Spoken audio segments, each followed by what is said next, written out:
పార్వతీపురం మన్యం జిల్లాలో ఓ మహిళ గడ్డి మందుతో కూర వండింది.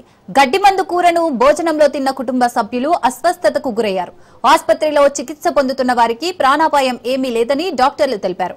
మహిళ తెలియక గడ్డి మందును కూరలో వాడిందా లేదా మరేదైనా కారణముందా అని పోలీసులు ఆరా తీస్తున్నారు. పార్వతీపురం మండలం గంగపురం పంచాయతీ పసనభద్ర గ్రామంలో చోటు చేసుకున్న ఘటనతో స్థానికంగా కలకలం చోటు చేసుకుంది.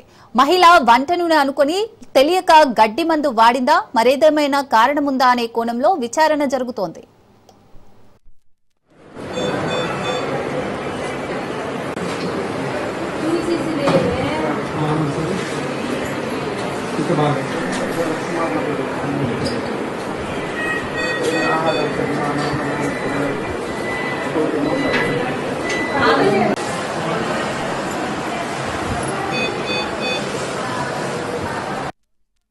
మా ఊరితో పంచపడ్డ నా పేరు మొబైల్ రమేష్.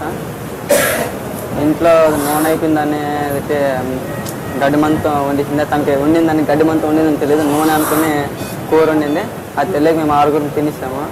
తిన్నాక తెలిసిందే అది వండింది నూనెతో కాదు గడ్డి మందుతో వండించిందని తర్వాత తెలిసింది. అందుకని హాస్పిటల్కి వచ్చాము. తనకు కూడా తెలియదు అదే మందని నూనె అనుకుని వేసి కూర వండించింది. అదే తేరకంద కూర కూడా వండించింది. కాబట్టి మాకన్నా తెలియదు. తర్వాత మళ్ళీ వేరే కూర వండేటప్పుడు మళ్ళీ నూనె వేసాం. నూనె వేసింది ఏటి ఇలా మాడిపోయిన చూసరికి ఏ నూనె వేసాం అనేసరికి ఇది అనేసరికి తెలిసింది అది నూనె కాదు గడ్డి మంది అని చెప్పారు. I'm doctor Ashalatha. ఇక్కడ పార్వతీపురం మండలం నుంచి పనసభద్ర ఊరు నుంచి ఒక 6 పేషెంట్లు వచ్చారు. వాళ్ళ కంప్లైంట్ ఏంటంటే ఇంట్లో వంట వండేటప్పుడు పోపు వేయడానికి నూనె అనుకొని వేరే హెర్బిసైడ్ గడ్డి మందు లాంటిది వాడేశారనమాట. అది ఆ వంట వండి దాన్ని తినేశారు. దానివల్ల వాళ్ళకి కడుపు నొప్పి, వాంతులు, కళ్ళు తిరగడం ఈ కంప్లైంట్స్తో వచ్చారు. వాళ్ళకైతే స్టమక్ వాష్ అవన్నీ ఇప్పించాము. ట్రీట్మెంట్ అంతా వెళ్తుంది. ప్రజెంట్ అయితే పేషెంట్స్ స్టేబుల్గానే ఉన్నారు. అబ్జర్వేషన్లో ఉండాలి. సరేనా?